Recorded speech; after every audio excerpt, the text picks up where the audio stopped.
Shalom, shalom. Je suis reconnaissant au Seigneur qui a permis que nous puissions avoir un très bon week-end avec le culte de la récompense. Je suis reconnaissant au Seigneur pour tout ce qu'il a pu faire pour chacun d'entre nous pendant ce grand culte du 10 octobre. Et le plus important est de pouvoir garder l'esprit de ces cultes et surtout les acquis de cette grande réunion.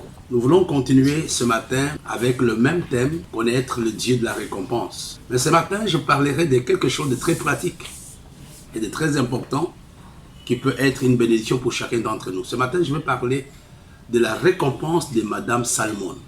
La récompense de Madame Salmon. Tu peux noter. La récompense de Madame Salmon. Une femme extraordinaire. Avant de revenir aux textes qui vont nous aider à exploiter cette pensée, j'aimerais d'abord reprendre quelques réalités qui sont très importantes pour la suite de notre enseignement. Il y a 6 réalités ou 6 vérités qui sont très importantes. Tout est possible à celui qui croit. C'est dans le livre de Marc, chapitre 9, verset 23. La deuxième vérité que j'aimerais mettre devant toi, rien n'est impossible à Dieu. C'est dans le livre de Luc, chapitre 1, au verset 30. Et la troisième vérité, Dieu tient ses promesses. Dans le livre de Nombres, chapitre 23, verset 19. Alléluia. La Bible nous dit, Dieu n'est point un homme pour mentir, ni un fils d'homme, d'un homme pour se repentir. Ce qu'il a dit, ne le fera-t-il pas? Ce qu'il a déclaré, ne l'exécutera-t-il pas? J'aimerais que tu retiennes ces vérités qui vont pouvoir t'aider à comprendre la suite de cette classe. On peut aussi trouver la même pensée dans le livre de Josué chapitre 1, verset 3 et le verset 5. Et la quatrième vérité, Dieu ne change pas avec le temps. Donc les hommes changent, mais Dieu ne change pas. Nous avons ça dans le livre de Jacques. Jacques chapitre 1, verset 17. La Bible nous dit, toute grâce excellente et tout don parfait descend d'en haut, du Père de lumière, chez lequel il n'y a ni changement, ni ombre de variation. Donc Dieu ne change pas avec le temps. La cinquième vérité, l'obéissance vaut mieux que les sacrifices, c'est dans le livre de Samuel, 1 Samuel chapitre 15, verset 22. Et la dernière vérité, on va la trouver dans le livre de Hébreux, chapitre 11, verset 6. Or, sans la foi, il est impossible de lui être agréable, car il faut que celui qui s'approche de Dieu croit que Dieu existe et qu'il est le rémunérateur de ceux qui le cherchent. La dernière vérité, sans la foi, nul n'est agréable à Dieu. J'ai introduit cet enseignement par ces vérités parce qu'elles vont nous aider à comprendre la récompense de Madame Salmon. Revenons maintenant au vif du sujet. Allons d'abord dans le livre de Matthieu. Certainement, il y a des gens qui me disent, mais pourquoi ne passez-nous pas de Madame Salmon? On ne le connaît pas, qu'est-ce qui se passe? Je voudrais t'aider. Allons dans le livre de Matthieu chapitre 1, à partir du verset 1 jusqu'au verset 5. Généalogie de Jésus-Christ, fils de David, fils d'Abraham. Abraham engendra Isaac, Isaac engendra Jacob. Jacob engendra Judas et ses frères. Judas engendra de Tamar, Pharès et Zara. Pharès engendra Esrom. Esrom engendra Aram. Aram engendra Aminadab. Aminadab engendra Nasson. Nasson engendra Salmon. Salmon engendra Boaz de Rahab. Madame Salmon, ce n'est rien d'autre que Ruth. Parce que Ruth, à la fin de l'histoire, est devenue l'épouse de Salmon. C'est la raison pour laquelle je parlais de la récompense de Madame Salmon. La question que tu dois te poser ce matin, qui doit être dans ton esprit, et Dieu ne fait exception de personne. Comment Ruth va devenir Madame Salmon? Quelle récompense? Cette Cananéenne, cette prostituée qui va devenir Madame Salmon. Ah, ça c'est bien. Il y a 2 textes que j'aimerais te donner. Le premier texte se trouve dans le livre de Jacques chapitre 2, au verset 25. La Bible nous dit, Rahab la prostituée ne fut-il pas également justifiée par les œuvres lorsqu'elle reçut le messager qu'elle fut partir par un autre jamais. Mais ce qui est bon, c'est ce que j'aime avec la Bible. Regardez, après Abraham, on met en deuxième lieu Rahab. Et si on nous parle de Rahab, la prostituée, il faut faire attention avec les contextes actuels. Parce que dans leur civilisation, la prostitution était une profession. C'est la raison pour laquelle on parle de Rahab, la prostituée. Donc, c'était des gens qui payaient des impôts. Je ne vais pas entrer là-dessus. Mais regardez, la Bible nous dit que Rahab, la prostituée, fut justifiée par ses œuvres. Rahab, la prostituée, fut justifiée par les œuvres. La Bible nous dit, il en est ainsi de la foi. Si elle n'a pas les œuvres, elle est morte en elle-même. Mais quelqu'un dira, toi tu as la foi et moi j'ai les œuvres. Montre-moi ta foi sans les œuvres et moi je te montrerai la foi par mes œuvres. C'est à cause de ces œuvres, on va revenir là-dessus, que Rahab va devenir Madame Salomon. À cause de ce que cette femme a pu réaliser. Il y a un autre texte que nous pouvons trouver dans le livre des Hébreux, quand on parle des héros de la foi. Là encore, nous voyons Rahab qui est cité. La Bible nous dit dans le livre des Hébreux, chapitre 11, verset 30. C'est par la foi que le muraille de Jéricho tombèrent, après qu'on a eu fait le tour pendant 7 jours. C'est par la foi que Rahab, la prostituée, ne périt pas avec le rebelle, parce qu'elle avait reçu les espions avec bienveillance. Elle ne périt pas. Je voudrais te dire, mon frère et ma soeur, que Dieu, dans certaines situations, applique à ceux qui le servent la loi de l'exception. Il y a des situations où on pense qu'on sera comme les autres. À cause de notre foi, à cause de l'alliance, on va revenir là-dessus, à cause de l'alliance que nous avons avec lui, il nous préserve de certaines situations. Quand on faisait le tour de la ville de Jéricho, les 7 jours, on avait fait le tour de la ville de Jéricho, Rahab était calme. Pourquoi? Il avait une alliance. Revenons au texte de base. Dans le livre de Josué, chapitre 2, je suis certain que Dieu est en train de bénir quelqu'un ce matin. La Bible nous dit dans le livre de Josué au chapitre 2, Josué, fils de Nun, fit partir secrètement de Sittim 2 espions en leur disant, allez examiner le pays et en particulier Jéricho. Ils partirent, ils arrivèrent dans la maison d'une prostituée qui se nommait Rahab et ils y couchèrent. On dit au roi de Jéricho, voici les hommes dont les enfants d'Israël sont arrivés ici cette nuit pour explorer le pays. Le roi de Jéricho envoya dire à Rahab, fais sortir les hommes qui sont venus chez toi et qui sont entrés dans ta maison, car c'est pour explorer tous les pays qu'ils sont venus. Le verset 4 nous dit, la femme prit les 2 hommes et les cacha. Elle dit, il est vrai que ces hommes sont arrivés chez moi, mais je ne savais pas d'où ils étaient. Et comme la porte a dit se fermer de nuit, ces hommes sont sortis, j'ignore où ils sont allés, hâtez-vous de les poursuivre et vous les atteindrez.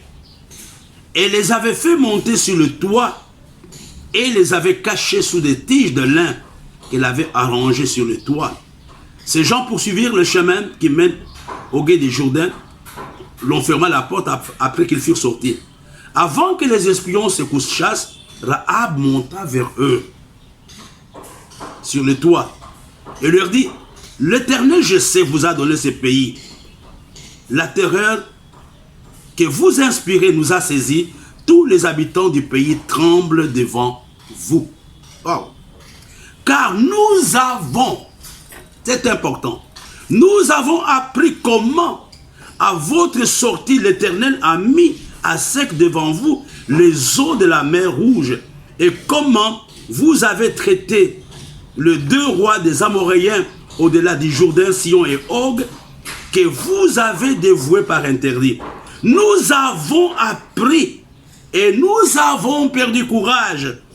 Tous nos esprits sont abattus à notre esprit, car c'est l'Éternel votre Dieu, qui est Dieu en haut, dans les cieux et en bas sur la terre. C'est un texte excessivement riche et en même temps plein de révélations. Nous voyons Josué qui envoie, parce que n'oublions pas que la plus grande ville qui avait résisté à l'avancée d'Israël vers Canaan, c'était la ville de Jéricho. Jéricho, en bon militaire, avait envoyé les espions pour aller explorer, pour voir quelle était la capacité de la ville de Jéricho. Il n'avait pas envoyé tout le monde, il avait envoyé 2 espions.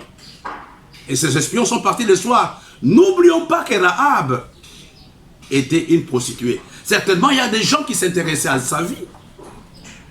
Et dans les commentaires, on nous dit que Rahab était prostituée. En même temps, Rahab avait une auberge. Elle était prostituée elle-même. Parce que quand vous lisez, vous allez voir que la maison de Rahab était à l'extrémité de la ville. Était collée un peu contre le mur à la sortie. Elle n'était pas au centre-ville. C'est là où Rahab vivait.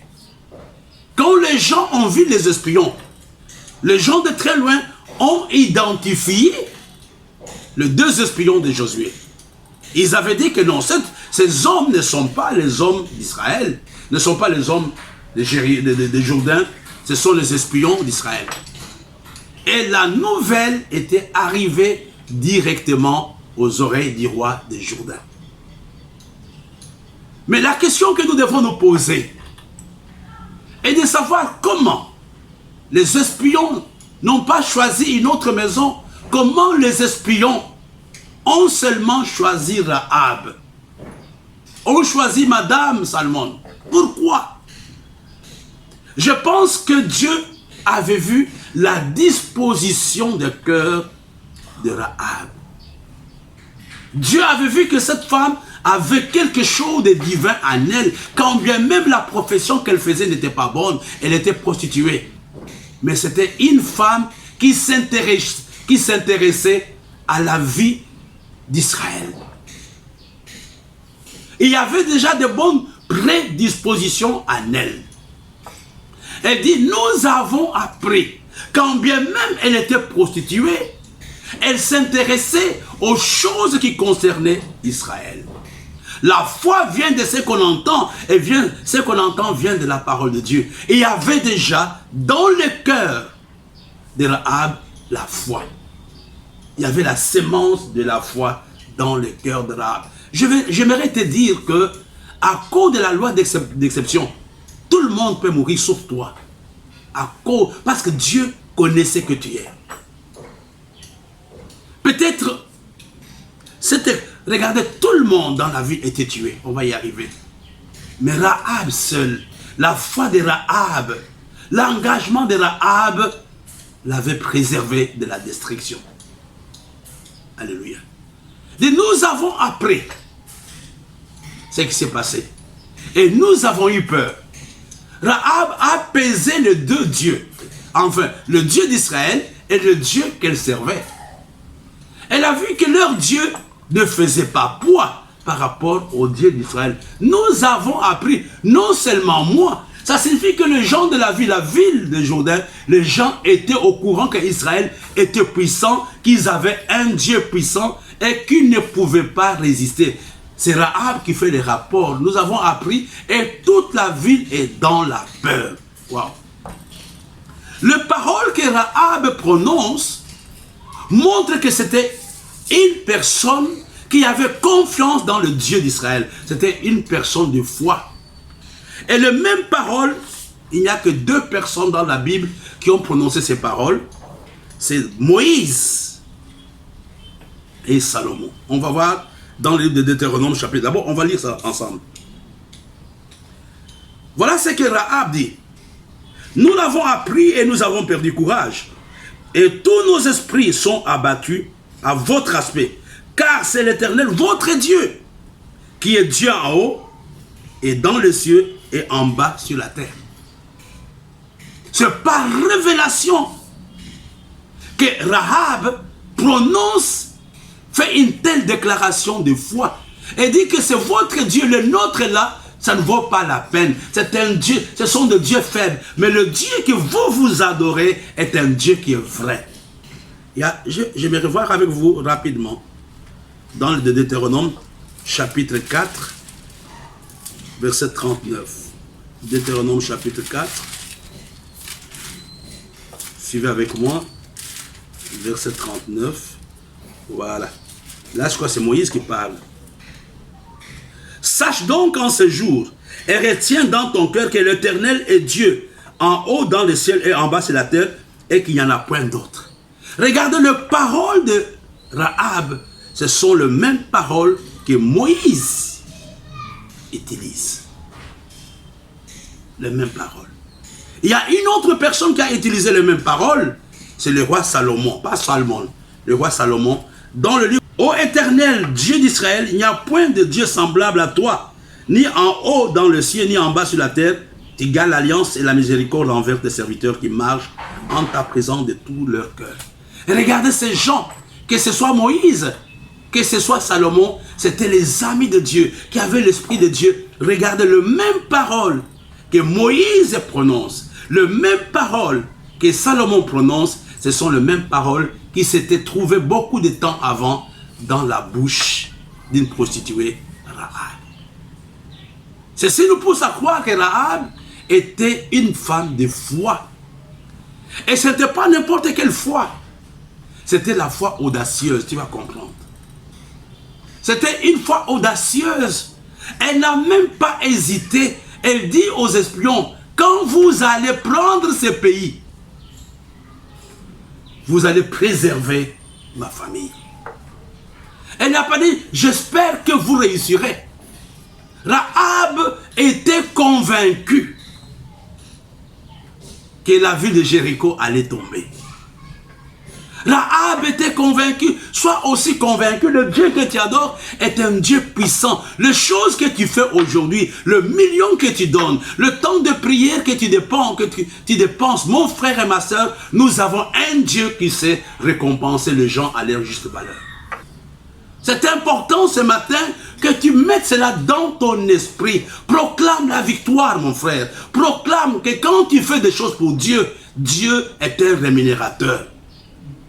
Quand tu investis, quand tu sers, quand tu assistes quelqu'un, tu ne perds pas. Rahab dit, je vous aide, mais s'il vous plaît, rendez-moi service. Ne me donnez pas simplement l'argent, mais s'il vous plaît, préservez aussi ma famille quand la ville va tomber. Les hommes lui répondirent, nous sommes prêts à mourir pour vous, si vous ne divulguez pas ce qui nous concerne. Et quand l'Éternel nous donnera le pays, nous agirons envers toi avec bonté et fidélité. Et il les fit descendre avec une corde par la fenêtre, car la maison qu'elle habitait était sur la muraille de la ville, comme je vous l'ai dit. Et leur dit, allez du côté de la montagne, de peur que ceux qui vous poursuivent ne vous racontent. Cachez-vous pendant 3 jours, jusqu'à ce qu'ils soient de retour. Après cela, vous suivrez votre chemin. Quel cœur! La première chose, elle prend le risque de les cacher. C'était pour leur bien.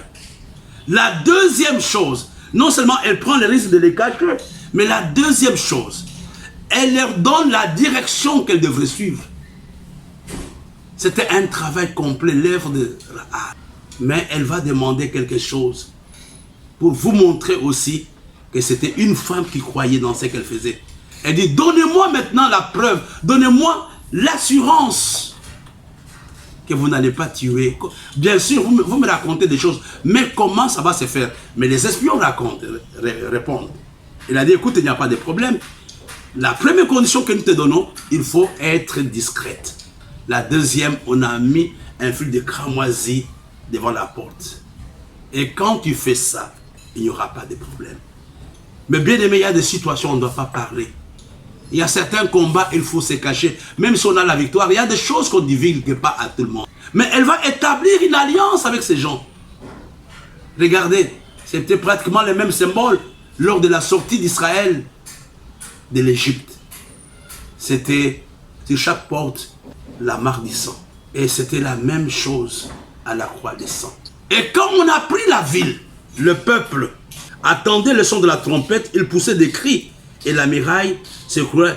Le peuple monta dans la ville, chacun devant soi, il s'emparait de la ville, dévouait par interdit au fil de l'épée tout ce qui était dans le livre de Josué chapitre 6 à partir du verset 20.